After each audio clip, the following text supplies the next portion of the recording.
On va en parler dans quelques petites secondes dans le cadre de cette Agora avec un regard croisé d'entreprise de l'ESS sur les conséquences de la crise sanitaire. On va essayer d'être positif aussi, puisqu'on va parler de transition positive, on l'espère. Témoignage de 6 entreprises actrices de leur territoire qui sont, j'espère, connectées. Actuellement, je vais demander à Denis Turel, le directeur général de l'Association des jeunes handicapés, de prendre la main s'il est là et de me saluer s'il m'entend. Et est-ce qu'il est connecté? Je ne sais pas. Alors, je vais les appeler les uns après les autres. Et je suis connecté, bonjour. Ah, vous êtes connecté. Bonjour, Denis Turel, l'Association des jeunes handicapés. Est-ce que la Banque alimentaire de Toulouse et sa région est là avec Madame Aurélie Racine, sa directrice? Madame Aurélie Racine, êtes-vous avec nous? Oui, bonjour à tous. Je vous entends, mais je ne vous vois pas, mais je pense que ça va s'arranger dans quelques petites secondes. Monsieur Thierry Pajot, est-il avec nous, l'association d'insertion Envoi? Oui, bonjour. Je vous vois au Bien fur et à ici. mesure. Bonjour, Monsieur Pajot, tout fonctionne très bien. La SCOP Gourmande et compagnie avec le groupe Éthicable et Muriel Decou est ici. Bonjour. Bonjour, bienvenue madame. La ressourcerie, la glanerie avec madame Valérie Hydrac, sa directrice. Bonjour Valérie Hydrac, si vous êtes avec nous. Oui, bonjour, je suis là. Vous êtes ici, c'est parfait. On parlera avec vous dans quelques petites secondes, bien sûr. Et pour terminer, la présidente de la Mutualité française Haute-Garonne, Elvire de Almeida-Loubière. Bonjour madame de Almeida-Loubière, est-ce que vous êtes avec nous? Bonjour Monsieur Mallet, bonjour à toutes et tous. Bonjour Jérôme, bonjour André. Bonjour et merci en tout cas de votre présence. Alors, je vais avoir la lourde charge au fur et à mesure de la découverte de ces entreprises de vous les présenter par l'intermédiaire d'un petit résumé. Alors, n'hésitez surtout pas à me taper sur les doigts par l'intermédiaire de cet écran et de votre micro si je dis des bêtises. Je ne pense pas puisqu'on a un petit peu préparé effectivement cette table ronde. On va commencer avec l'association des jeunes handicapés et son directeur général Denis Turel. Je vais vous laisser bien sûr la parole. Je rappelle bien évidemment le questionnement que l'on va bien sûr étudier tous ensemble pendant cette heure, les conséquences de la crise sanitaire, les transitions bien sûr, et peut-être aussi parler de vos besoins. Mais le but, c'est aussi de vous présenter, de mettre un éclairage sur ces associations SCOP et autres entreprises, un éclairage pour toutes les personnes qui nous regardent actuellement, que je salue aussi au passage. Bienvenue si vous venez de nous rejoindre aussi dans cette Agora.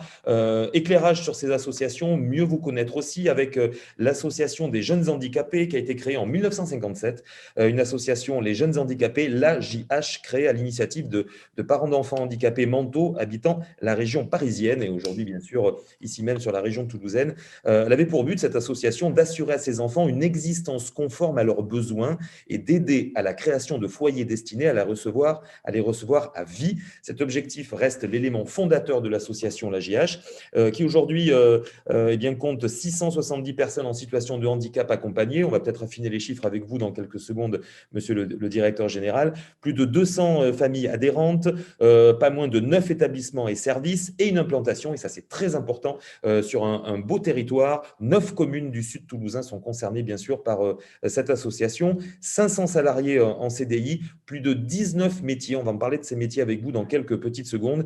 Et des chiffres, toujours, pour terminer, 20 millions d'euros d'investissement de 2015 à 2020 et un budget annuel qui avoisine les 40 millions de budget. Monsieur le directeur général, je vous laisse la parole avec cette question toute simple que je vais poser à toutes les personnes autour de la table. Effectivement, comment traverser cette crise sanitaire? Comment l'avez-vous croisée? Comment l'avez-vous traversée? Comment vous la traversez actuellement? Et surtout les conséquences et un petit peu de positivisme avec une transition. Nous vous écoutons, monsieur Denis Turel. Bonjour en tout cas. Merci monsieur Mallet, bonjour à toutes et à tous. Alors, pour répondre à cette question, je vais finalement repartir de ce qui fonde le projet de notre association, à la fois à travers son histoire, vous l'avez dit, créée en 1957 avec, dans l'article 1 de ses statuts, accompagner les personnes handicapées jusqu'au bout de leur vie. Finalement, cet article tuait l'association dans le sens où, pour réaliser l'inclusion des personnes accueillies, il fallait exclure celles qui ne pouvaient pas rentrer. Et donc, il y a 10 ans, nous avons totalement modifié les statuts de l'association avec un mantra relativement clair, c'est-à-dire plutôt que de penser qu'il fallait fermer nos établissements pour aller dans une société inclusive, nous sommes partis du principe qu'il fallait plutôt les ouvrir. Et je pense que cette ouverture-là nous a permis de traverser la crise, pas sur le plan économique, mais sur le plan plutôt humain et social, de manière plutôt dynamique et engagée. Quelques points quand même qui fondent ce qui reste une difficulté quotidienne. Mais 6 points qui fondent les choix que nous avons faits. Tout d'abord, ça a été effectivement, et je l'illustrerai, de passer au prisme de l'ESS toutes nos charges et tout ce qui nous engage. Quand vous parliez de 40 millions de budget de fonctionnement et de 20 millions d'investissement, c'est de se dire finalement comment on peut être nous-mêmes acteurs sur les territoires, sur un développement en circuit court et en proximité qui garantissent une autre approche de l'économie. Le deuxième point, c'était effectivement de se dire qu'il fallait fonder une inclusion inversée. C'est-à-dire qu'avoir l'illusion que les personnes en situation de handicap ou les personnes vulnérables s'inséreraient naturellement en recouvrant leurs droits sans agir sur la société et sur ce qui fonde leur inclusion nous paraissait être une erreur. Donc nous avons pris l'engagement de créer plusieurs structures du champ de l'ESS, mais je vais vous l'expliquer après. Le troisième point, c'était la question du territoire. C'est-à-dire qu'aujourd'hui, nos emplois ne sont pas délocalisables, nos budgets ont une forme de durabilité vu que c'est de l'argent public. Et donc, la question du territoire était comment pouvions-nous, à travers à la fois nos missions, nos emplois et les personnes accompagnées, recréer de l'économie sur les territoires où nous sommes. Et je pense que c'est un enjeu qui doit fonder aussi de manière assez forte la question de l'économie. Ce qui m'amène à ce 5e point assez rapide, finalement, comment nous pouvions passer d'une consommation de services ou de prestations à travers nos missions vers de la co-construction avec d'autres acteurs de ces services et de ces prestations.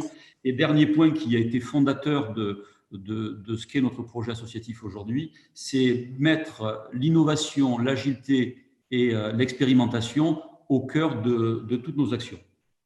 Et finalement, pour le dire d'une autre manière, mais ça parlera à André Ducournau, c'est finalement comment on dépasse nos frontières.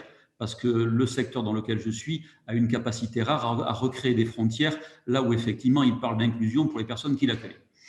Mais ceci étant dit, c'est facile à dire, à réaliser, y compris avec nos financeurs que sont l'État et les départements, c'est plus difficile vu qu'on fonctionne quand même bien en silo dans ce beau pays et on a du mal à pousser les frontières pour avoir un peu plus de transversalité. Et sans transversalité, je pense qu'il est difficile de construire de l'économie sociale et solidaire.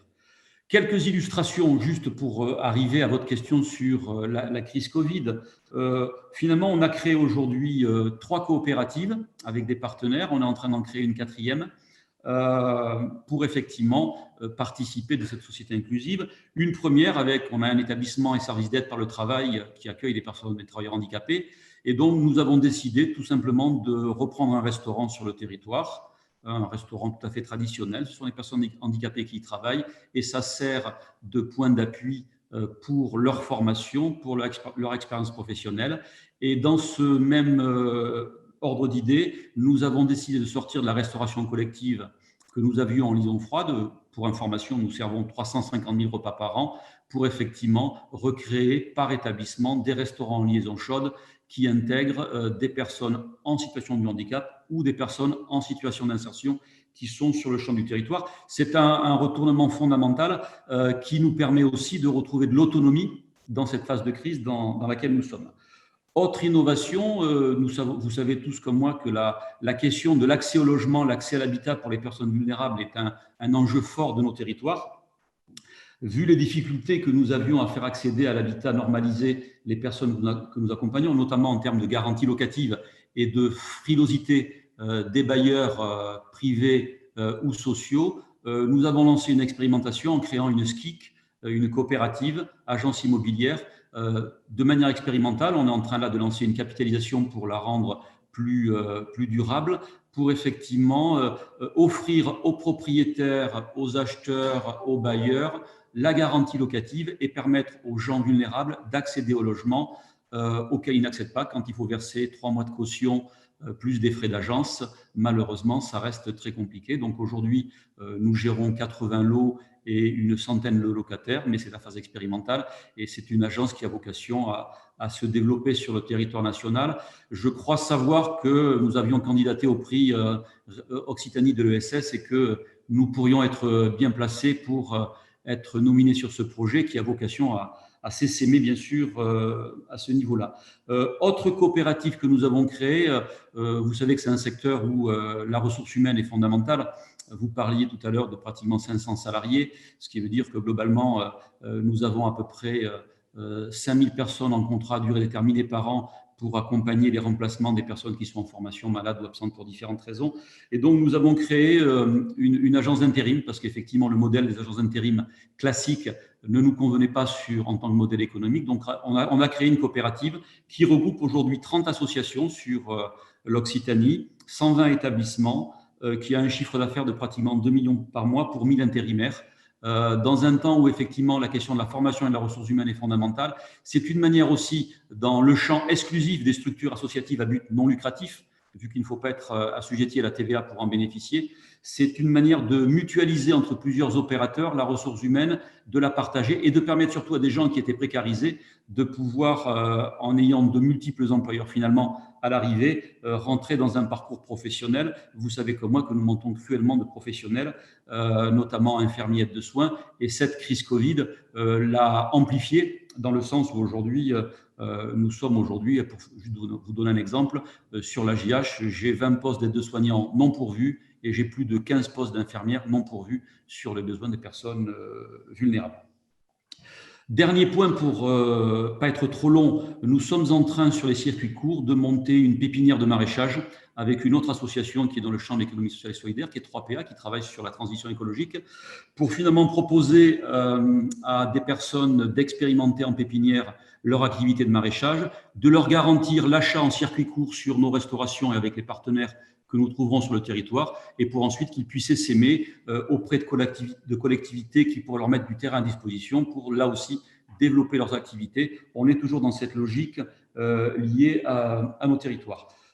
Finalement, et sans conclure, mais ça fera débat avec mes collègues, je suppose, qu'est-ce qu'on a appris de cette crise Covid qui finalement nous a amené à confiner l'ensemble de nos résidents, à limiter les sorties de nos résidents en famille ou dans la vie sociale, avec la double difficulté à la fois du handicap et de la socialisation importante. 5 apprentissages, mais qui, je pense, nourrissent le débat et je pense notre appartenance, et je revendique notre appartenance au champ de l'économie sociale et solidaire, et pas uniquement à une branche professionnelle.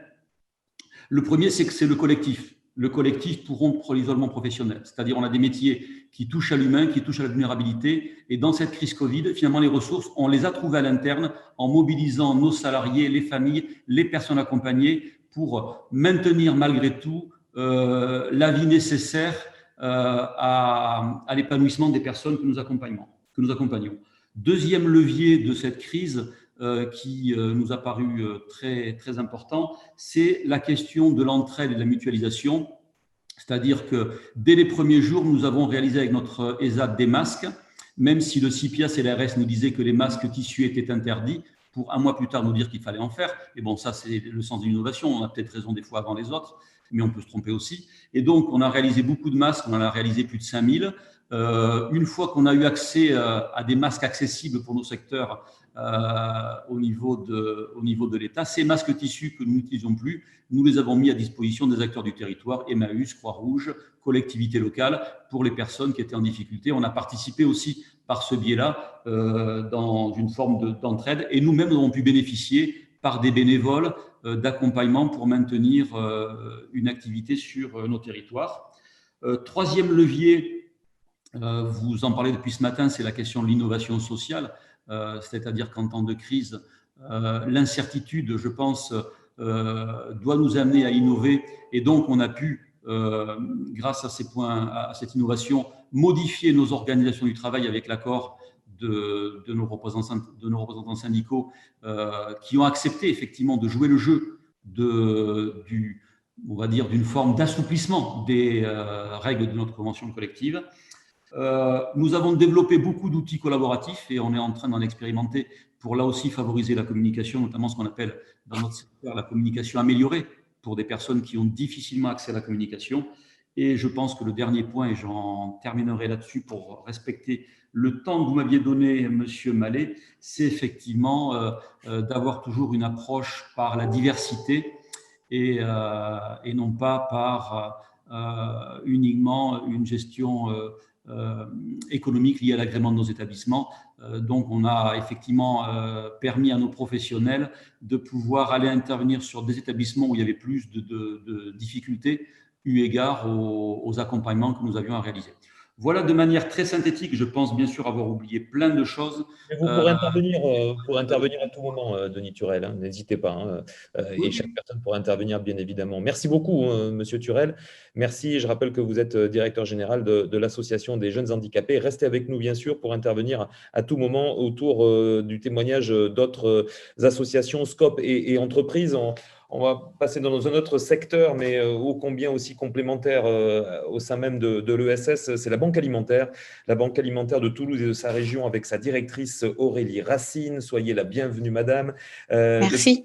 Depuis 1986, la Banque alimentaire de Toulouse et sa région fournit en denrées alimentaires et produits d'hygiène plus de 100 associations partenaires aidant plus de 20 000 bénéficiaires chaque semaine dans toute la Haute-Garonne, l'Ariège, le Tarn-et-Garonne, soit 2700 tonnes de produits par an. On va parler bien évidemment avec vous de précarité. Je vais vous laisser la parole. Vous me disiez en préparant cette table ronde une augmentation spectaculaire de personnes, d'un nouveau public qui est venu bien sûr pendant cette crise sanitaire s'inscrire. Comment justement avez-vous géré ce nouveau public avec bien évidemment toujours, et ça c'est l'excellence de la Banque alimentaire, le commun. Je vous laisse la parole, Madame la directrice. Merci Bruno. Bonjour à tous. Merci de mettre en valeur les actions de la Banque alimentaire sur cette plateforme. Donc effectivement, nous, on a vu une augmentation de 70% d'effectifs dans les rangs des bénéficiaires de la Banque alimentaire depuis le début de la pandémie. La Banque alimentaire, elle a deux missions principales, qui est d'une part lutter contre le gaspillage alimentaire et deuxième part restaurer les hommes. Donc, effectivement, pour lutter contre le gaspillage alimentaire, nous, on va aller collecter partout où il y a des denrées alimentaires ou non alimentaires qui sont vouées à être détruites ou à disparaître. On va les ramener sur un dépôt logistique, les trier et les redistribuer à nos associations partenaires. Donc, on n'a pas vocation, nous, à faire des achats. On a surtout vocation à travailler en circuit très court. C'est ce qui va nous permettre de rejoindre l'économie sociale et solidaire pour vraiment sauver de la destruction ces denrées. Ensuite, bien restaurer les hommes, on va les restaurer de manière d'abord physiologique en les aidant à se nourrir correctement, avec dignité, en respectant aussi l'assiette alimentaire des uns et des autres, puisque le but étant vraiment de ne pas uniquement distribuer des boîtes de conserve, mais bien des légumes frais, des fruits et légumes, des produits laitiers, des protéines. Et ensuite, on va les restaurer, on va les aider à se relever par plusieurs biais. Alors, ce sont d'abord nos associations partenaires qui s'occupent des bénéficiaires, puisque l'aide alimentaire, elle a vraiment vocation à être un tremplin, un appui pour des moments difficiles d'une vie. Ensuite, en proposant d'autres actions qui sont menées conjointement, ça peut être du soutien scolaire, ça peut être de l'accès aux droits, de l'accès à la santé. C'est vraiment la vocation première de l'aide alimentaire. Et nous, on va aussi les aider sur le dépôt à se relever, puisqu'on a un chantier d'insertion, comme il était évoqué tout à l'heure, avec 30 salariés en insertion en CDDI. Et les salariés en insertion, c'est pareil, ils arrivent à un moment difficile de leur vie où ils sont loin de l'emploi et où ils vont, par le biais du travail sur le dépôt, bien reconstituer des forces et travailler un projet professionnel. Donc voilà, ça c'est vraiment les leviers qu'on porte et la mission principale de la Banque alimentaire. Ensuite, nous, comme vous l'avez dit, on a 100 associations partenaires adhérentes qui vont faire ce travail au quotidien de terrain, puisque c'est elles qui sont vraiment en contact avec les bénéficiaires. Nous, on est plutôt une plateforme logistique. Voilà, on va traiter des flux de denrées et on va les redistribuer à ces associations-là. Petit point positif aussi, Aurélie Racine, petit point positif pendant le confinement, c'est l'arrivée de beaucoup de nouveaux bénévoles. Effectivement, parlez-nous justement de ce nouveau public, là aussi, qui sont venus directement chez vous pour aider. Tout à fait. Nous, on a vu un grand élan de solidarité lors du premier confinement, avec pas mal de personnes qui étaient à la maison, en chômage partiel ou arrêtées pour diverses raisons et qui sont venus nous aider. Donc, sur la période de confinement, on a eu 300 bénévoles supplémentaires, donc qui venaient de manière régulière, pour préparer des colis, pour faire des livraisons, pour aller faire des distributions d'urgence. Et c'est vrai que c'est ce qui nous a permis de pouvoir passer ce cap qui a été extrêmement compliqué. Eh bien, quels sont vos besoins aujourd'hui? Question que je poserai aussi à toutes les autres associations. Alors nous, on a toujours besoin de soutien quel qu'il soit. Ça peut être bien le soutien déjà de nos partenaires avec lesquels on travaille déjà, hein, qui redoublent de volonté de nous aider, mais voilà, plus de denrées alimentaires. On a besoin de pouvoir collecter, voilà, plus régulièrement sur différentes familles de produits. Puis on a besoin de bénévoles. Et puis, on a besoin et on a envie de, comme c'est évoqué, de participer à cette grande économie du bien commun, parce qu'il y a des projets qu'on ne portera pas tout seul, auxquels on croit, mais on parle de l'anti-gaspi qui peut être imaginé de manière bien plus vertueuse et de manière encore plus poussée. Et ça, ce sera en construction avec d'autres associations, d'autres entités, avec les collectivités, et qui vont nous permettre d'imaginer encore plus et encore plus loin des solutions pour qu'on puisse tous bien vivre côte à côte et ensemble. Merci beaucoup. Dernière question très rapide. Rassurez-moi, une grande collecte nationale est toujours prévue Oui, bientôt? alors nous, c'est l'événement majeur des banques alimentaires, puisque c'est une collecte qui est nationale, qui est portée par le réseau de la Fédération française des banques alimentaires. C'est toujours le dernier week-end de novembre. Donc, cette année, c'est le 27, 28 et 29 novembre. D'habitude, on arrive à collecter près de 200 tonnes de denrées en un week-end. C'est le seul moment de l'année où on demande au grand public de nous soutenir et de soutenir nos actions. Et là, cette année, ça va tomber sur le dernier week-end du confinement. Donc, nous, on croit qu'on peut le faire dans la mesure de beaucoup de précautions. Si c'est possible, on le maintiendra. Pour le moment, on maintient cette collecte-là. Donc, dans ces cas-là, il faut se rapprocher de nous en nous écrivant directement à ba310.collect@banquealimentaire.org, parce qu'on va avoir besoin de bénévoles, de camions, de soutien, de tout un tas d'idées fertiles aussi pour nous aider à le réaliser. Et c'est ce sur quoi repose bien l'aide alimentaire pour tout l'hiver. Et je me permets de rappeler que l'aide alimentaire, pour être sur des chiffres réels et concrets, pour la banque alimentaire, c'est 20 000 bénéficiaires via ces associations partenaires. Et dans ces 20 000 bénéficiaires, il y a 23% d'enfants de moins de 15 ans et 29% de 15-25 ans. Donc, ça concerne vraiment l'avenir d'une société, puisque si nos enfants ne mangent pas correctement et n'ont pas accès à un droit fondamental qui est de faire 3 repas par jour, eh bien, on ne prépare pas un avenir, un futur serein. Voilà, donc nous, on tient particulièrement à ce chiffre. Merci beaucoup. Merci infiniment. Merci à vous. Aurélie Racine, restez avec nous, bien sûr, pour continuer à découvrir d'autres associations que vous connaissez, j'imagine, hein. Nous venons donc de discuter avec la Banque alimentaire de Toulouse et de sa région et sa directrice Aurélie Racine. Nous allons maintenant mieux découvrir l'association d'insertion Envoi et son directeur général, monsieur Thierry Pajot. Bonjour Thierry Pajot. Bonjour à tous. Vous êtes là. Bienvenue, monsieur Pajot. Je rappelle que cette association d'insertion Envoi est née en 1996 avec 2 marraines d'exception, la mairie de Toulouse et la société Airbus. C'est une entreprise d'insertion et entreprise adaptée. On va en parler justement ensemble dans quelques petites secondes, avec des contrats de clients de sous-traitance. Le but, bien évidemment, rebondir avant tout et faire rebondir tous ces salariés.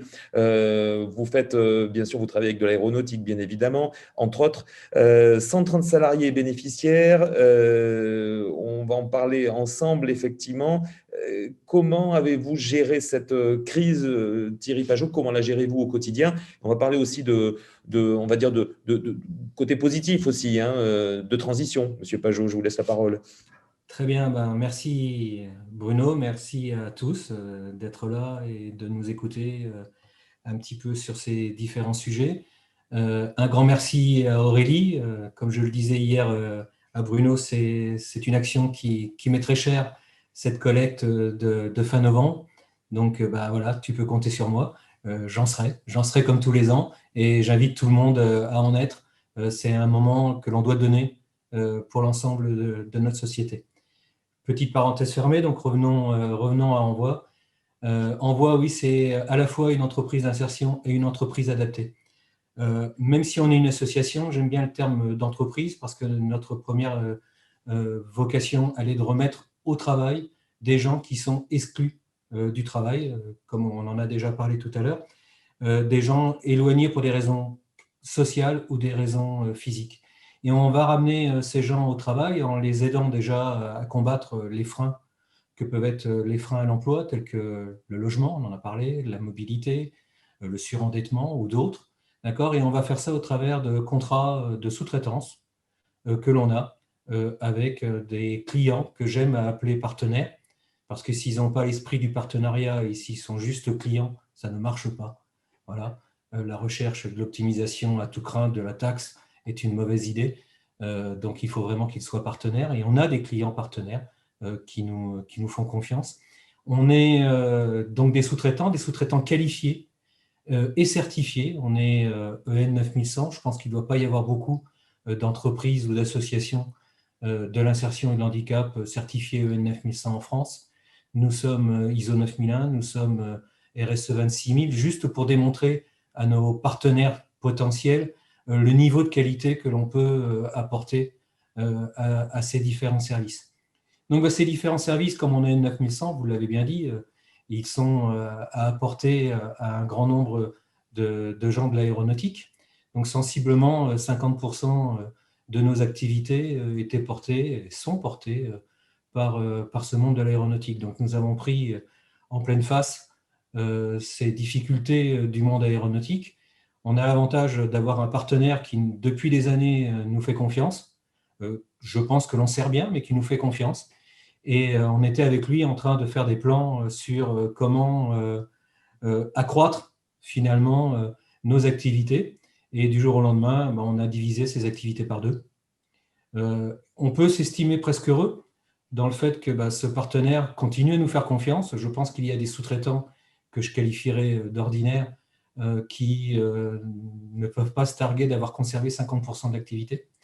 Malgré tout, pour nous, c'est important. On arrivait à tester des avions au sol avec une dizaine de personnes en insertion. Aujourd'hui, on a naturellement énormément réduit ce périmètre sur cette insertion. Donc voilà, 50% de l'activité en moins sur les activités aéronautiques, d'autres activités qui se sont un petit peu mieux maintenues, et une qui finalement s'est plutôt bien tenue, dans le fait que ça a été pour nous l'occasion de montrer notre solidarité au travers de cette activité, puisque donc on a une activité d'informatique. Nous avons la chance de reconditionner des PC. On a un flux d'entrée de PC important. Et je vais faire une annonce à tout le monde. Là, j'ai sur les étagères 20 000 PC. Aujourd'hui, on parle de difficultés pour beaucoup de gens d'obtenir des PC pour pouvoir faire du télétravail. Moi, j'en ai 20 000 sur étagère qui sont prêts à être distribués à tout le monde. Alors, quand je dis distribués, naturellement, pour certains, ça sera un coût modique, mais ça ne sera certainement pas un don, parce que naturellement, il faut que je paye l'ensemble des efforts de mes collaborateurs, mais à votre service sur ces PC. Donc, pendant la période de confinement, nos clients partenaires et nous-mêmes, on a fait beaucoup d'efforts pour pouvoir servir des EHPAD, servir des écoles, servir des hôpitaux avec des tablettes reconditionnées, des PC reconditionnés, et avec l'aide d'Airbus, d'Enedis, de la Fondation FAS, on a distribué plusieurs centaines de PC. Et je prie tous ceux que j'ai oublié de citer, naturellement, de m'excuser. On a distribué un très grand nombre de PC pendant cette période-là. Et donc, on a amené ces éléments de solidarité. Et effectivement, cette activité de vente de PC reconditionnés a bien supporté cette période de crise et aujourd'hui est notre élément majeur de satisfaction, puisque un certain nombre d'acteurs, entre autres des acteurs de l'économie sociale et solidaire, qui ne connaissaient pas cette capacité à venir chercher des PC d'occasion, j'insiste toujours en disant que dans la grande distribution, vous allez trouver pour 400 € des 2 chevaux un peu poussives. Chez nous, pour 400 €, vous avez des Ferrari d'occasion qui ont 3 ans de pratique et c'est tout, quoi. Voilà, donc vraiment des Ferrari d'occasion. Donc beaucoup de gens nous ont identifiés. Oui, je t'en prie, Bruno. Non, non, Thierry Pajot, juste une parenthèse, et ça va complètement dans votre sens. Vous dites que la transition passera par le numérique. Est-ce que vous pouvez un petit peu développer, parler de la médiation numérique et de ce fameux chèque? Donc j'y arrivais, mais je t'en prie, je vais aller plus vite, c'est comme ça. Oui, donc pour nous, je voulais donc l'étayer en disant qu'on s'est appuyé sur cette période de confinement, de difficulté sur cette activité numérique qui repose également sur des activités de service, puisque l'on est capable de vous apporter toutes les possibilités de services d'infogérance, d'administration, système et réseau. Et puis, comme on s'est aperçu que la fracture numérique, elle était de 2 aspects, un aspect effectivement matériel, mais un aspect également sur les usages. Donc, on s'est dit, nous, on a le matériel, qu'est-ce qu'on peut faire pour les usages? Donc, on s'est posé la question, on est allé voir nos partenaires, travailleurs sociaux, et on s'est aperçu que nos partenaires de travailleurs sociaux perdaient beaucoup de leur temps à expliquer les usages de l'informatique à leurs bénéficiaires. Et donc, nous, on s'est dit, on va aider les travailleurs sociaux dans ces usages. Et on a un petit peu creusé. On a l'avantage d'être adhérent à la mêlée numérique et d'avoir participé à la création du hub occitan RINOC sur l'inclusion numérique. Et de ce fait-là, on s'est dit, on va aller dérouler la pelote jusqu'au bout et on va prendre la capacité de toucher les chèques pass numériques, donc les chèques haptiques, d'accord, qui permettent à des grandes institutions, le conseil départemental par exemple, mais d'autres, des mutuelles le font, de distribuer ces chèques haptiques à des bénéficiaires qui vont dépenser ces chèques haptiques, ces chèques pass numériques, comme on dépense des chèques restaurants, la valeur est sensiblement identique, pour pouvoir acheter finalement du support à l'usage informatique. Et donc là, nous, on s'est déployé sur ces activités-là. On est venu en complément d'entreprises ou d'associations qui existent déjà et qui fonctionnent très très bien sur ces modèles-là.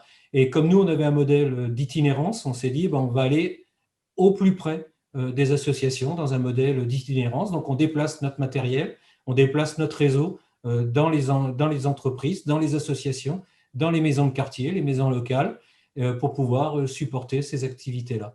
Et notre objectif, c'est en 2021 de pouvoir avoir des véhicules autonomes dans lesquels il y aura une mini-salle informatique pour pouvoir accueillir du public directement. Pour clôturer justement vos propos, Thierry Pajot, quels sont vos besoins pour cette association d'insertion en voie? Les besoins, ils sont doubles. Les besoins, ils sont que des nouveaux partenaires nous fassent confiance. Aujourd'hui, on a une difficulté réelle à ce que des entreprises que je qualifierais donc d'ordinaires, traditionnelles, fassent confiance au monde de l'ESS. On a beau afficher tous les certificats que je vous ai cités volontairement, on peut afficher tous les enquêtes de satisfaction de nos clients qui sont dans le vert en permanence. Et il y a toujours une image du côté dégradé de l'économie sociale et solidaire et d'avoir un mauvais service parce que c'est l'économie sociale et solidaire. On ne va pas payer cher, mais de toute façon, on n'aura pas un bon service. Et encore hier, c'est un des sujets que j'ai eu avec un nouveau partenaire, j'espère. Voilà, donc ça, c'est la première chose, qu'on ait la confiance de nouveaux clients, de nouveaux partenaires. La deuxième, on n'en avait pas parlé hier, Bruno, mais je vais rebondir sur ce qu'ont dit les élus tout à l'heure. J'ai entendu qu'il y avait beaucoup de moyens d'avoir vos aides d'élus, que ce soit de la région, du département ou de la municipalité. Mais moi, j'aimerais que vous puissiez simplifier les circuits pour avoir accès à ces aides. Depuis 3-4 mois, je cherche ces circuits et j'ai l'impression d'être Astérix en train de chercher le formulaire A38.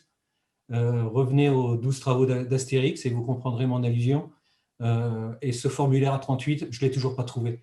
Et je n'arrive pas à trouver le bon guichet dans toutes ces administrations pour obtenir de l'aide.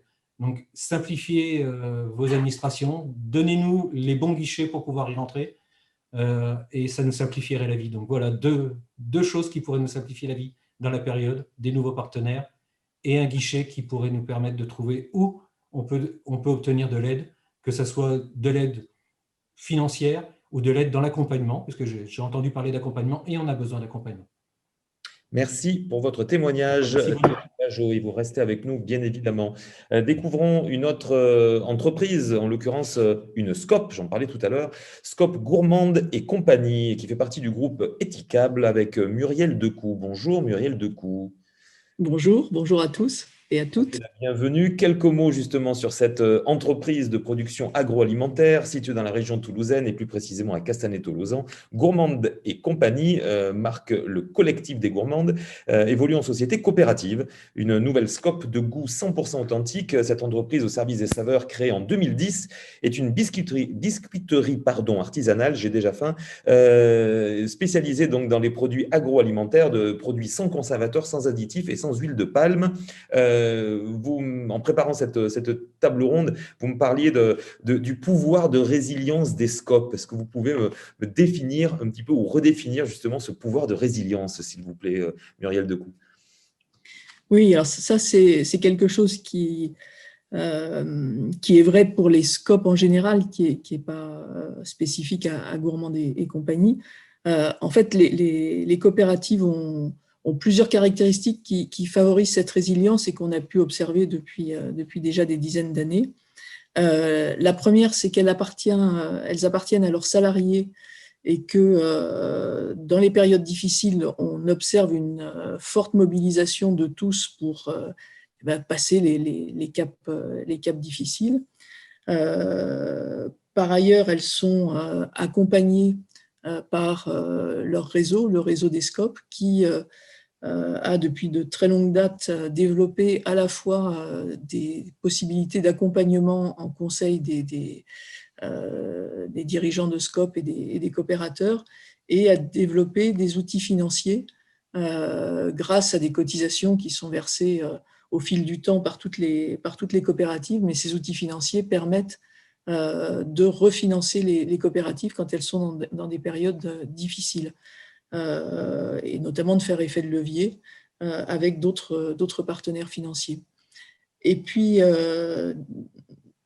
peut-être pas dernière, mais en tous les cas très importante caractéristique, les coopératives mettent en réserve une très grosse partie de leurs résultats. En moyenne, sur l'ensemble des coopératives en France, c'est quelque chose de l'ordre de 45%. Et donc, ce sont des réserves qui sont impartageables et qui, au fil du temps, deviennent les fonds propres les plus pérennes de l'entreprise. Et cette capacité à se constituer des fonds propres importants, ça permet aux coopératives de passer les moments compliqués, les moments de crise, celles qu'on rencontre aujourd'hui et plus il y a quelques années, les crises financières. Ce que vous voulez dire, c'est que en schématisant, vous avez engrangé quelque part des réserves, vous avez traversé cette crise, ou vous traversez cette crise, on va dire, de façon, entre guillemets, un petit peu plus positive que d'autres structures. Oui, c'est-à-dire que les résultats des entreprises restent dans leurs fonds propres. Il n'y a pas de distribution de dividendes, il n'y a pas de rémunération d'actionnaires, il n'y a pas d'attente d'actionnaires d'être rémunérés. Et donc, effectivement, ça permet de constituer des réserves qui sont importantes et qui sont nécessaires pour passer les périodes difficiles. Oui. Très bien. Parlez-nous du dispositif de solidarité pour aider les coopératives. Quel est-il ? Alors, les coopératives, actuellement, en tous les cas, là, dans le cadre de cette période un peu difficile, ont mis en branle leur outil financier qui s'appelle Socoden, et donc interviennent dans la mise en place de tours de table à côté des interventions autres qui ont été mises en place par l'État ou les collectivités pour refinancer les entreprises. Très bien. Vos besoins aujourd'hui, quels sont-ils ? Alors, si peut-être là, j'étais sur des généralités, peut-être on peut revenir à l'exemple particulier de Gourmand et compagnie, hein, qui est donc une petite coopérative de 8 personnes, mais qui fait partie d'un groupe coopératif. Les groupes coopératifs, c'est un dispositif qui existe depuis assez peu de temps, puisque c'est la loi Hamon qui a permis cette solution. Et Gourmand et compagnie, qui avait été créée sous une forme conventionnelle, est devenue une SCOP il y a 2 ans et est rentrée dans le groupe coopératif éthicable. Cette structure était une structure qui était en difficulté au moment de sa transformation en SCOP. Et donc,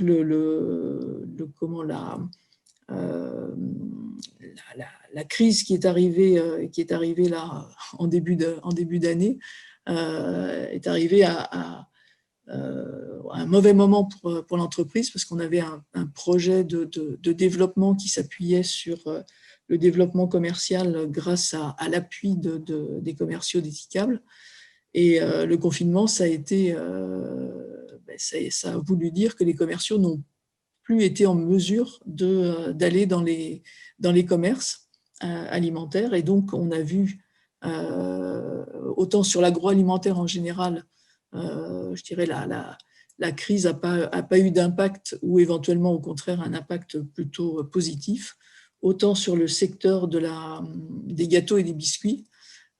Chacun étant confiné s'est mis à fabriquer ses gâteaux lui-même, et le secteur de la biscuiterie en général a perdu 25% de son chiffre d'affaires pendant cette période, et ça a été renforcé encore pour je dirais les petites structures comme les nôtres qui n'étaient pas celles qui étaient privilégiées par les grandes centrales d'achat. Donc, en ce qui concerne Gourmand et compagnie, il y a eu une chute extrêmement forte du chiffre d'affaires. Nous avons pu bénéficier des aides d'État, à la fois le report des échéances URSSAF, le report des échéances des remboursements d'emprunts, mais aussi d'un PGE. Donc ça a été, je dirais, par rapport à la remarque qui a été faite tout à l'heure sur la difficulté de s'y repérer au niveau des aides, moi j'ai trouvé que, en tous les cas, sur ce volet-là, les choses avaient été assez remarquables, avec une assez grande facilité à trouver les interlocuteurs, des solutions et des réponses rapides. Alors c'est vrai qu'on n'a pas, nous, été à la recherche des aides plus locales, donc je n'ai pas pu mesurer la difficulté, mais je veux bien croire que ça puisse être compliqué à certains moments. Le fait est qu'on arrive maintenant sur un deuxième confinement. C'est vrai qu'on est sur notre activité assez impactée.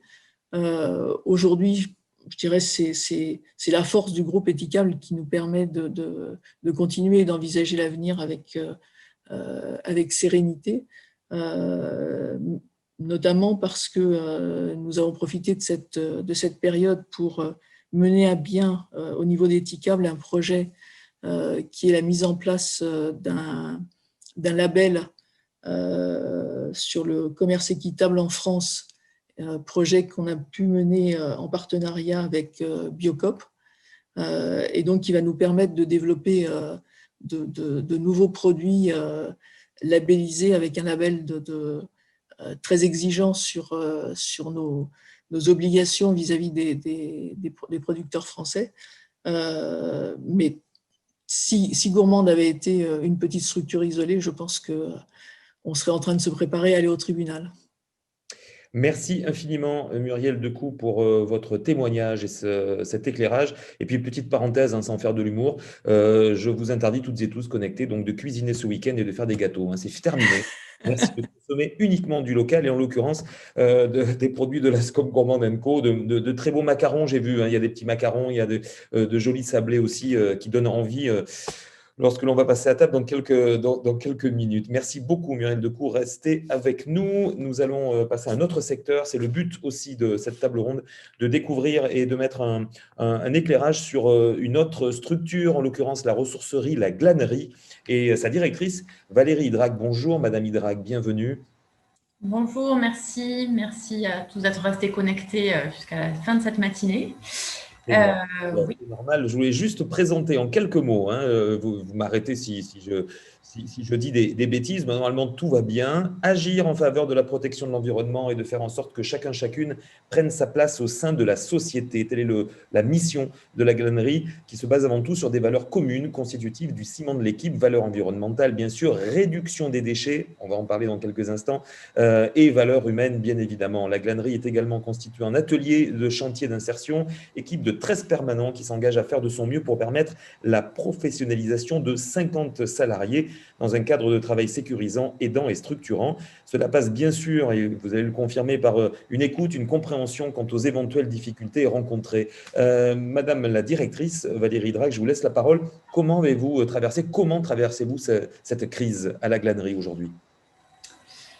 Oui, effectivement, je vais effectivement parler aussi des points positifs pour pas finir sur une note négative.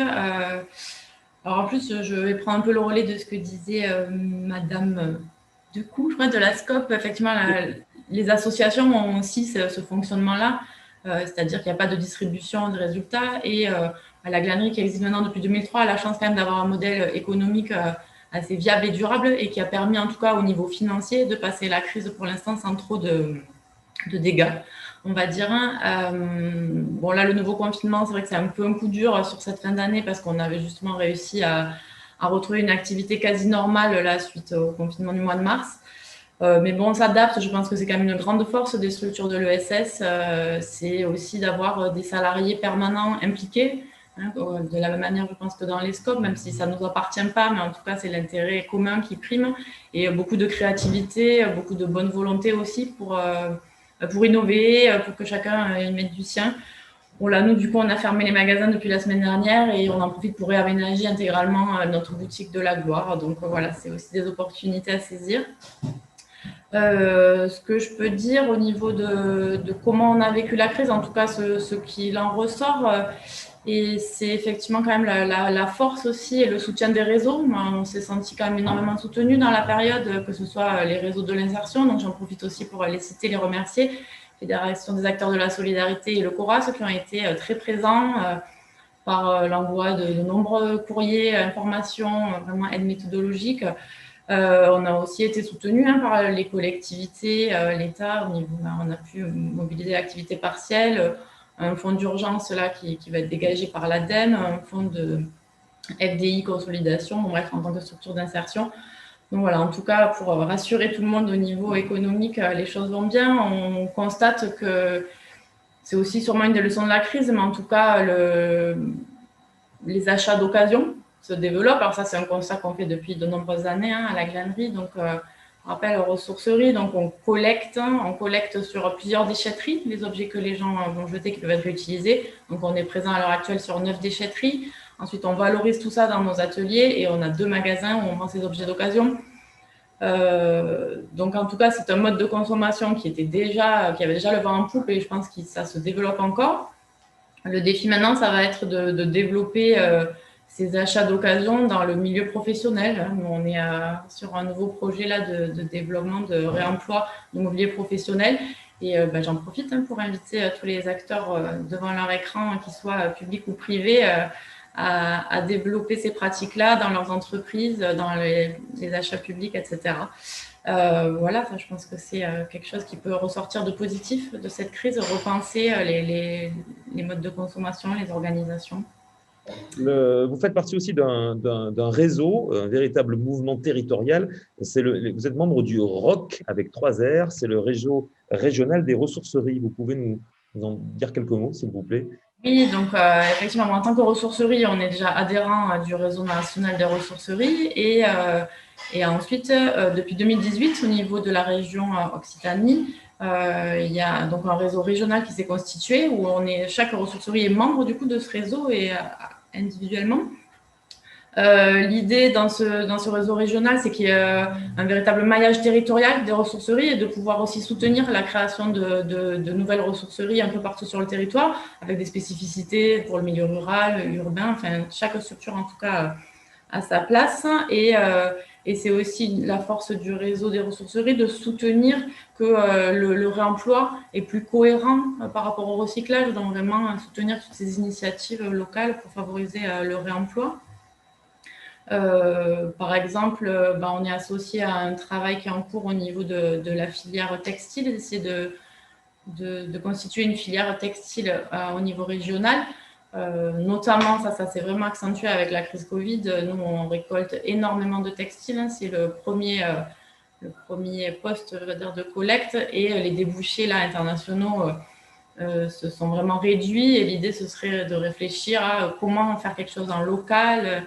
Voilà, collecter ce textile, le valoriser et optimiser ces flux de déchets. Ouais, ce sont des pistes à creuser, effectivement. Le plastique aussi, il ne faut pas oublier le plastique, le textile et le plastique. Oui, voilà ce que j'avais dit quand on préparait, c'est qu'effectivement, au niveau des structures de l'ESS, alors plus spécifiquement des ressourceries parce que ça me concerne, il y a beaucoup d'idées, je pense, beaucoup d'envie, beaucoup d'idées, de travail collectif. Après, ce qui manque souvent, c'est du temps et des moyens. Donc, effectivement, au niveau du plastique, à l'heure actuelle, c'est un constat, hein, c'est que c'est du déchet. En tout cas, ce que nous, on n'arrive pas à valoriser dans nos boutiques, c'est des déchets qu'on n'arrive pas non plus ni à recycler, ni vraiment à optimiser en termes de filière. Donc, il y aurait sûrement un travail collectif à faire avec là le soutien du coup peut-être des collectivités locales pour nous aider à structurer ce fonctionnement. Le message est passé, j'en suis persuadé. Merci infiniment, Valérie Hydrac, la ressourcerie, la glanerie. Pour terminer ce tour de table, je vais demander à la présidente de la Mutualité française de la Haute-Garonne, Elvire de Almeida-Loubière, de se connecter. Elle peut être connectée. Bonjour, Elvire de Almeida-Loubière. Oui, Bonjour. rebonjour. Bonjour, merci en tout cas de votre présence. C'est vous qui avez la lourde charge, entre guillemets, de clôturer effectivement ce tour de table et cet éclairage de toutes ces associations, entre autres. Je ne savais pas que la Mutualité française Haute-Garonne faisait partie de l'ESS. Je l'ai découvert grâce à vous aussi et on va mieux vous connaître. 500 salariés sur la Haute-Garonne, répartis sur 60 établissements, véritable PME pour un chiffre d'affaires de 30 millions d'euros, à la fois service à la personne, de l'enfant et de l'enfant à la personne en fin de vie. On va en parler, j'imagine, dans quelques petites secondes. Je vous laisse la parole, Elvire de Almeida-Loubière. Comment avez-vous vécu effectivement et comment traversez-vous cette crise? J'ai cru comprendre que vous avez été obligé de fermer pratiquement tout, sauf bien sûr les centres médicaux. Oui, alors très rapidement, avant d'en arriver à la traversée de la crise, rappeler un peu ce que nous sommes. Et effectivement, les mutuelles font bien partie de l'économie sociale et solidaire. Ce sont des sociétés de personnes à but non lucratif. Donc, comme quelqu'un l'a dit tout à l'heure, nous n'avons pas de dividendes à distribuer à des actionnaires, mais l'ensemble des résultats sont réinjectés dans l'entreprise, soit sous la forme d'établissements nouveaux ou d'innovation technologique, soit sous la forme de meilleure rémunération des collaborateurs et évidemment sous la forme de réserve parce qu'il faut protéger le modèle économique de nos entreprises et on voit qu'en période de crise, c'était extrêmement important. La Mutualité française Haute-Garonne, c'est une très vieille dame. Elle a 122 ans. Donc, je pense que des périodes de crise, elle en a traversé tout au long de sa vie jusqu'à aujourd'hui. Son objectif premier dès sa création était double.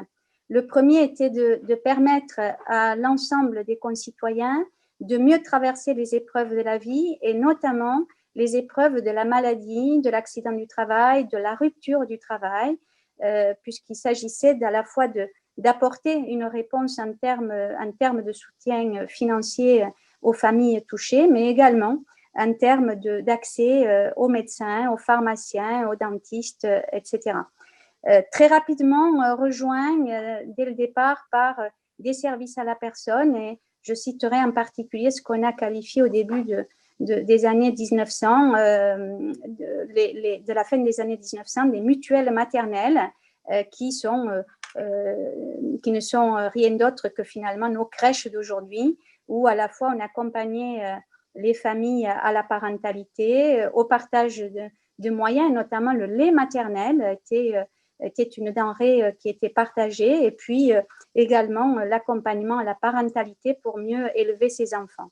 122 ans après, ces objectifs n'ont pas changé, puisque sur les 68 établissements que nous avons sur la Haute-Garonne, la moitié d'entre eux sont des établissements de soins, médical, dentaire, infirmiers, dispositifs médicaux comme l'optique ou l'audition, et l'autre moitié, ce sont des services à la personne, et effectivement, comme vous l'avez dit, de la toute petite enfance à la fin de vie, par la gestion de crèches et de relais d'assistantes maternelles, mais également par les interventions à domicile pour les personnes âgées, et notamment les personnes âgées en situation de dépendance, l'hospitalisation à domicile. C'est l'ensemble de ces services qui font aujourd'hui cette belle PME de 500 salariés qui, sur la Haute-Garonne, va, on va dire, du plus au nord de Castelnau-d'Estrettefond jusqu'au plus au sud à Saint-Gaudens. Et bien entendu, la métropole et Toulouse, la métropole toulousaine et Toulouse étant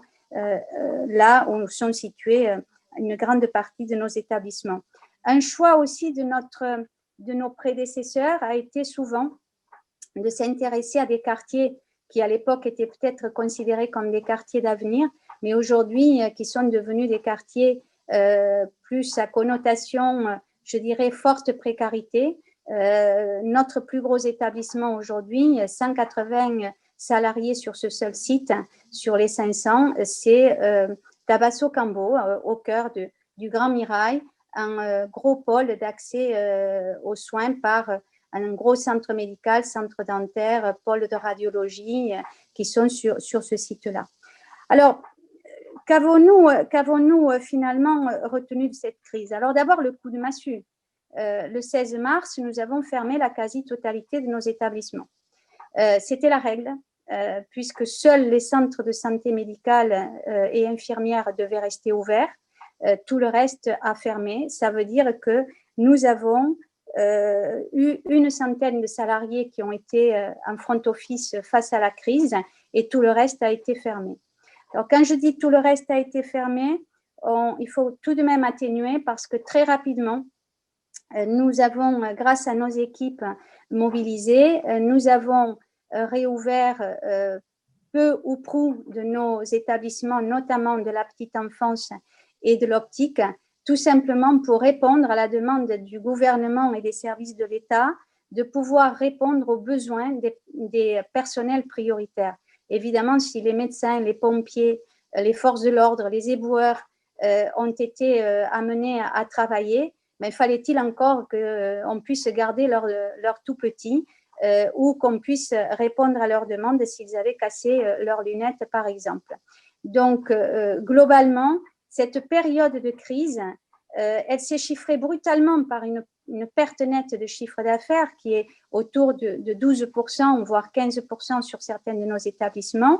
Mais pour autant, elle nous a permis une chose, c'est que nous avons appris de cette crise à gérer la crise, c'est-à-dire à la fois à gérer la protection de nos équipes, la protection de nos clients, à les isoler lorsqu'il était besoin de les isoler parce qu'il y avait des suspicions de Covid, à les accompagner, soit à domicile, soit vers l'établissement hospitalier dont ils avaient besoin, à accompagner nos salariés pendant toute cette période. Je rappelle que tous ceux dont l'établissement était fermé avaient le bénéfice du chômage partiel.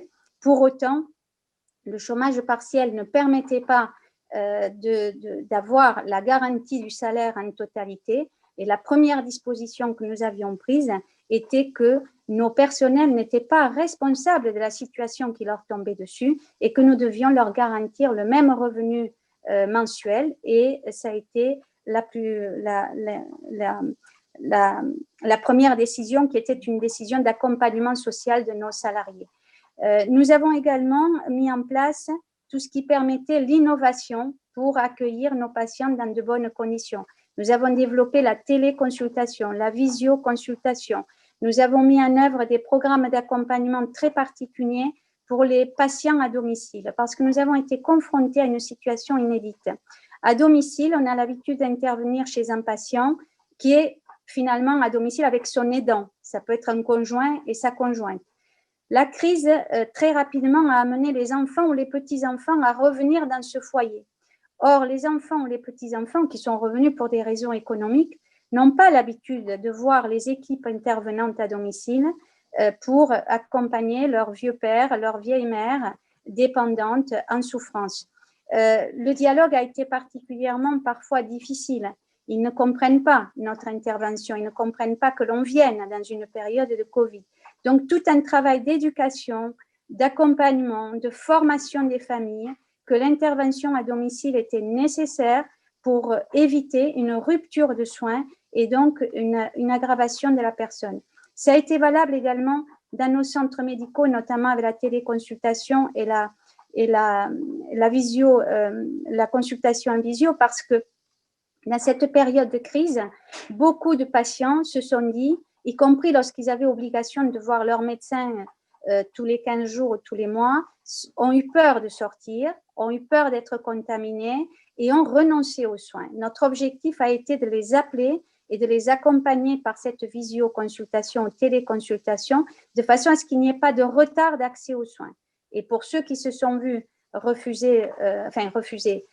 être dans l'incapacité de suivre les soins, ça a été après le déconfinement. Donc, cette période de crise, au-delà de l'aspect économique, qui est une perte sèche et qu'il faudra très certainement conserver tout au long de l'année 2020, en espérant qu'il n'y ait pas une deuxième étape qui vienne nous amoindrir de la même manière, ça a été une période qui nous a beaucoup appris. Nous avons beaucoup appris dans l'accompagnement, dans la gestion de crise, et toutes nos équipes ont été mobilisées.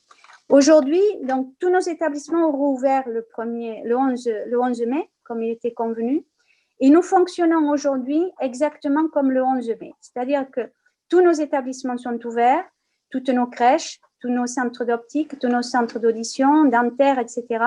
Et nous avons démarré avec des protocoles très sévères et qui imposaient notamment le fait que un patient ne peut pas être accompagné, sauf si c'est un jeune enfant ou une personne en situation de dépendance. Nous avons également des protocoles de distanciel dans les salles d'attente, dans les cabinets. Nous avons des protocoles de gestes barrières à tous les niveaux et d'asepsie des cabinets, etc. En fait, nous ne sommes pas sortis de cette phase. Et donc, le confinement qui nous est tombé dessus, deuxième version, en fait, pour nous, pour l'instant, il se vit plutôt facilement parce que nous avions gardé ces règles. Nous les avions gardées en crèche, nous les avions gardées dans les établissements de personnes âgées, nous les avions gardées dans les autres établissements. Et donc, nous n'avions pas ouvert au tout venant, si je peux employer cette expression, dont nos équipes étaient préparées, étaient entraînées. Et donc, aujourd'hui, ça se passe plutôt bien, de la même manière que nous avons accentué, notamment à l'entrée de nos bâtiments et là, l'entrée de tous nos établissements, notamment la détection de quelques symptômes qu'on peut voir.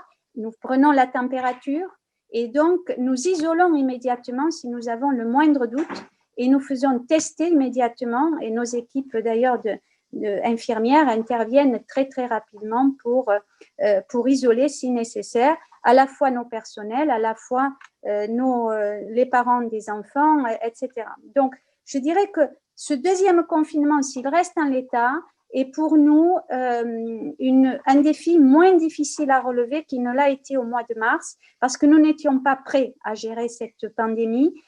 Nos équipes se sont adaptées, comme très certainement dans les hôpitaux, dans les cliniques, dans tous les établissements EHPAD et autres.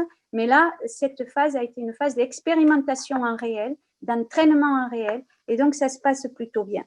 Donc aujourd'hui, de cette crise, nous avons appris ça, puis nous avons appris que finalement nos valeurs, c'est-à-dire la solidarité, l'humanisme chevillé au corps, eh bien, c'est peut-être ce qui va nous sortir de cette difficulté et qui nous donne des raisons d'être optimistes.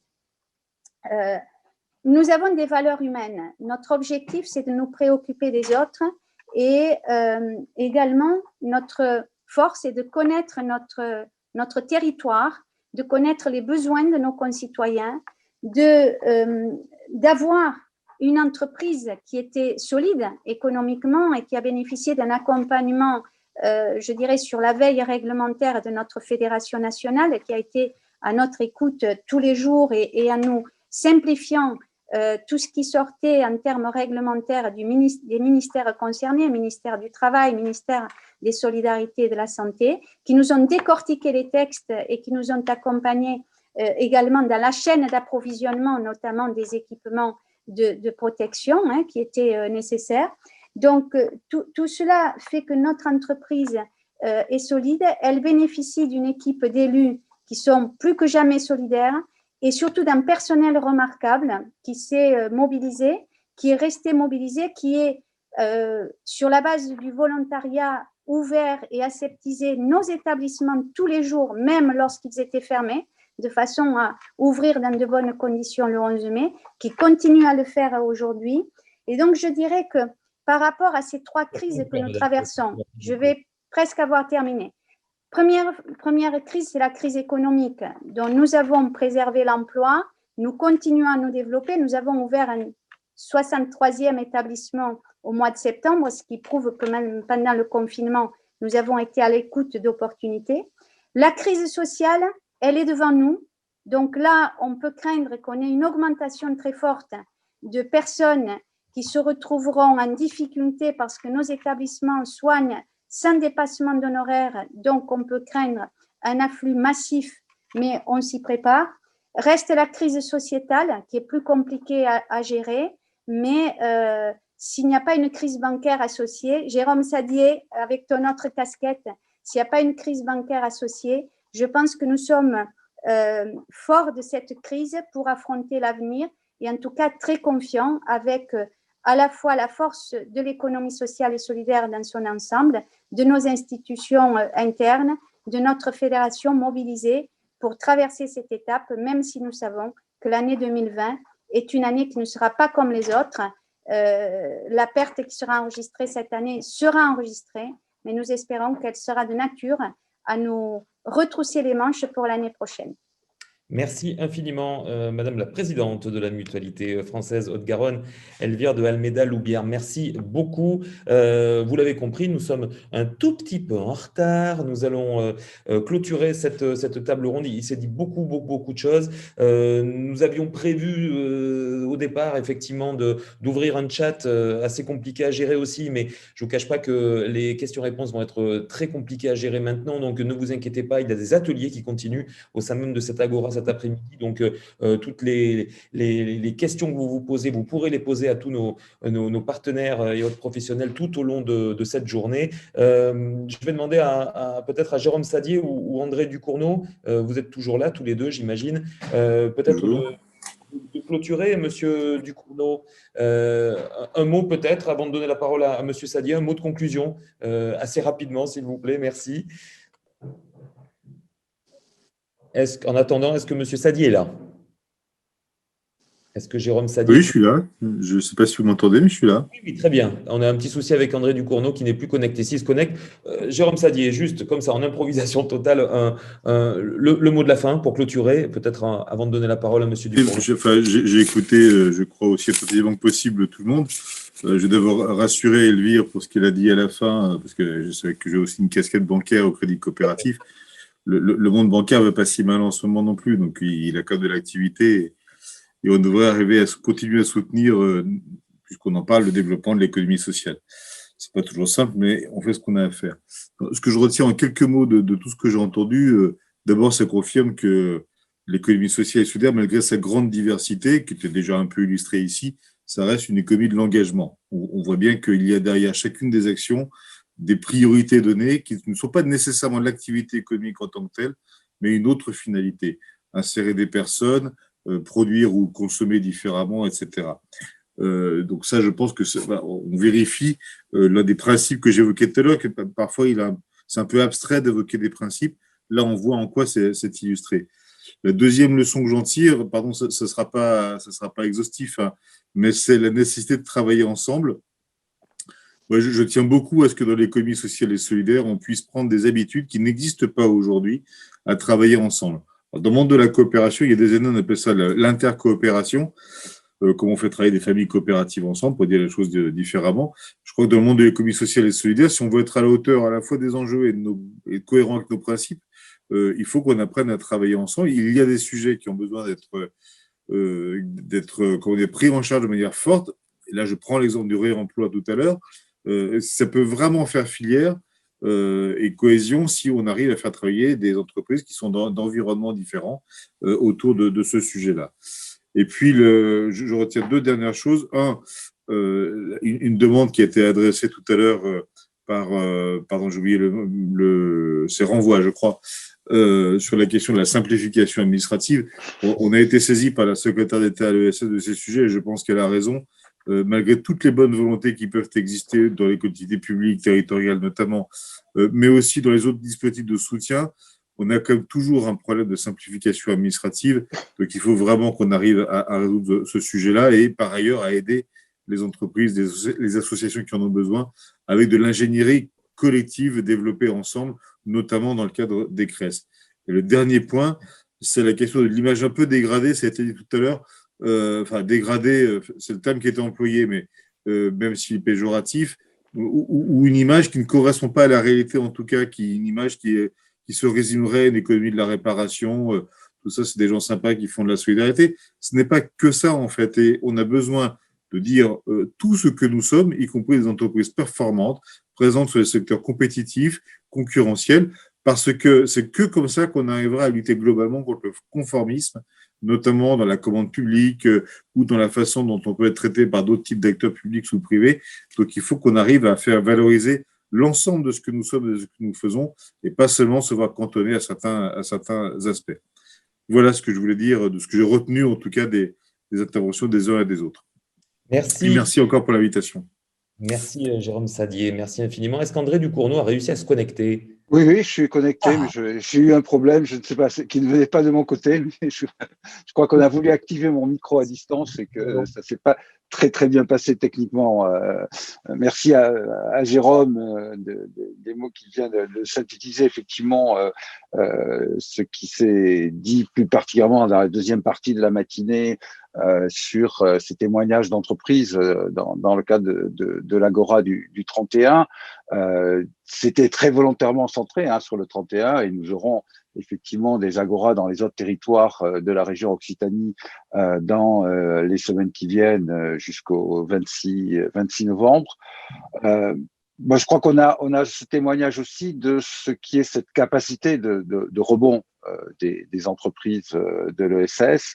On l'a évoqué en début de matinée dans la situation particulière dans laquelle on est, et on voit combien effectivement au quotidien, avec les difficultés qui ont été aussi évoquées, combien ces entreprises de l'ESS font preuve de résilience, font preuve de volontarisme dans cette période. Moi, pour conclure, ce que je voudrais dire plus largement, c'est la Chambre régionale est effectivement aux côtés de ces entreprises parce que c'est la Chambre des entreprises de l'économie sociale et solidaire, que dès le mois de mai, nous avons rédigé un document et que je vous invite à aller revoir sur le site parce qu'il prend furieusement d'actualité dans tout ce qu'on a évoqué ce matin, qui était l'économie sociale et solidaire, actrice d'un nouveau pacte économique et social, qui était un plaidoyer que nous avons rédigé ensemble, les adhérents de la CRES, et que nous avons porté auprès des autorités, et qui fait des propositions très concrètes à la fois sur cette vision du monde d'après, déjà en route dans le monde d'aujourd'hui porté par l'économie sociale et solidaire, mais qui aussi fait des propositions sur comment faire ensemble, comment agir ensemble, comment relocaliser ensemble, comment développer de l'activité dans les territoires. Et la CRES Occitanie sera particulièrement sensible à cette revitalisation des territoires, qu'ils soient ruraux, semi-urbains, urbains, parce qu'on sait que c'est aujourd'hui, dans ce cadre de la proximité, que va se jouer une véritable transformation de notre économie par une plus grande participation à la fois des acteurs de l'économie sociale et solidaire, mais, et c'est notre enjeu, de l'ensemble des citoyens et de réappropriation des enjeux tant économiques, sociaux et environnementaux par l'ensemble des citoyens. C'est, je pense, vers ça que l'on va, c'est ça qu'on a vu ce matin, Et encore un grand merci à tous ceux qui ont participé à cette matinée, à tous ceux qui ont assisté à cette matinée. Merci de la patience parce qu'il doit y avoir quelques estomacs qui créent famine, mais merci d'être resté jusqu'au bout et grand merci à tous les intervenants parce que nous avons eu de la vision un peu globale que nous avons eue en début de matinée aux exemples très concrets, ce qu'est réellement l'économie sociale et solidaire. Merci beaucoup, André Ducournau. Merci infiniment. Je tenais à remercier, bien évidemment, vous l'avez dit à l'instant, les entreprises, SCOP et associations sur cette deuxième table ronde. Merci Denis Turel de l'Association des jeunes handicapés. Merci Aurélie Racine, Banque alimentaire de Toulouse. Thierry Pajot pour l'Association d'insertion en bois. La SCOP Gourmand et compagnie avec Muriel Decou et Valérie Hydrac pour la ressourcerie La Glanerie. Et pour terminer, Elvire de Almeida-Loubière, présidente de la Mutualité française de la Haute-Garonne. Merci infiniment. Petit message personnel, j'ai pris beaucoup de plaisir à animer cette matinée avec vous. Merci, un grand merci en interne ici même à la Cresse, ici, puisque j'étais dans les bureaux. J'ai été accueilli de façon tout à fait sympathique ici même à la Cresse. Merci à Sylvie, Louise, Coralie et Sandrine Carême, bien évidemment, de leur confiance. Merci, prenez soin de vous. Puis je pense que vous avez des ateliers cet après-midi. Donc je me répète, il y aura des questions qui vont pouvoir être posées tout au long des ateliers. Merci, messieurs les présidents, et à très bientôt. À bientôt. Au revoir. Au revoir. Au revoir.